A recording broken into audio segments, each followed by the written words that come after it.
کچھ لوگ نماز میں ہمیشہ مضبوط ہوتے ہیں اور کچھ لوگ تو مضبوط ہونے میں اتنے مستقل مزاج ہوتے ہیں کہ اگر کبھی وقت پر پہنچ جائے نا تو امام صاحب خود حیران ہو جاتے ہیں، کیا قیامت کی کوئی نشانی پوری ہو گئی؟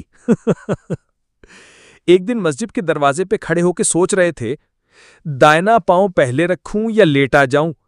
تو دونوں کام ساتھ ہی ہو گئے، لیٹ بھی آئے اور دائنا پاؤں بھی پیچھے رہ گیا۔ اور مزے کی بات کیا ہے بتائے؟ انہیں کبھی افسوس نہیں ہوتا، بس چھوٹتے ہی کہتے ہیں اچھا ہوا آخری رکعت مل گئی، امام صاحب کو بھی جلدی تھی آج۔ ارے بھائی، امام صاحب جلدی میں نہیں، آپ مستقل دیر سے ہو۔ وضو بھی ایسے کرتے ہیں جیسے کوئی ڈاکیومنٹری شوٹ ہو رہی ہو، چہرہ دھونا نہیں، ریفریش کرنا ہو۔ کہیں تو موبائل بھی ساتھ رکھا ہوتا ہے تاکہ رکعتیں نہ صحیح لائکس تو مل جائیں۔ اب کچھ مسائل شاعری بھی ہو جائے۔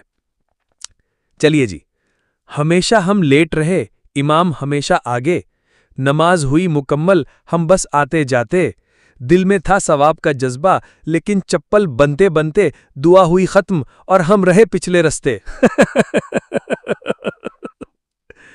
لیکن پھر کبھی رات کو لیٹے لیٹے خیال آتا ہے کہ ہم اتنے وقت کے پابند ہو گئے دنیا کے لیے، اور نماز بس اس کے لیے وقت بچتا ہے، نکالا نہیں جاتا۔ جب ماں کہتی ہے بیٹا نماز کا وقت ہو گیا، تو کہتے ہیں امی بس 5 منٹ، اور وہ 5 منٹ ایسے گم ہوتے ہیں جیسے موبائل میں نیٹ ورک، امتحان کے دنوں میں دماغ، یا گلی میں گیند۔ کبھی یہ بھی سوچو، کہیں رب نے ہم سے کہہ دیا نا بس 5 منٹ پھر موت آئے گی، تو کیا ہم بھی کہہ سکیں گے کہ یا اللہ بس 5 منٹ اور؟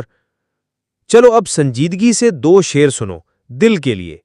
نماز جو چھوٹے دل بھی چھوٹا پڑ جاتا ہے، اور جو وقت پر ملے رب قریب آ جاتا ہے۔ نہ رہو مسبوق، نہ رہو غفلت میں، یہ وقت کی اذان بندے کو رب سے ملاتی ہے۔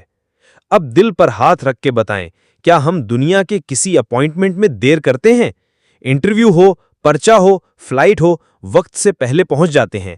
تو رب کی بارگاہ میں اتنی سستی کیوں؟ سستی چھوٹی لگتی ہے، لیکن یہ غفلت کب قبر کی تنہائی بن جائے پتہ بھی نہیں چلتا۔ تو آج سے نیت کریں، نماز صرف پڑھنی نہیں، وقت پر پڑھنی ہے۔ مسجد میں صرف رکعتیں پوری نہیں کرنی، دل بھی حاضر رکھنا ہے۔ اور ہاں، اگر آپ کی آنکھوں میں تھوڑا سا بھی احساس آیا ہو تو ویڈیو کو لائک کریں، شیئر کریں، اور ہمارے چینل اسلامک ورلڈ کو سبسکرائب ضرور کریں۔ یہ وہ چینل ہے جہاں ہنسی کے ساتھ ہدایت بھی ملتی ہے، اور ہدایت کے ساتھ دل کی صفائی بھی، کیونکہ ہم طنز نہیں کرتے، تربیت کرتے ہیں۔ ہم الزام نہیں دیتے، احساس جگاتے ہیں۔ تو اگلی ویڈیو تک یاد رکھیں، مسبوق رہنے کی عادت اگر دنیا میں نہ ٹوٹی تو کہیں ایسا نہ ہو کہ آخرت کی جماعت بھی چھوٹ جائے۔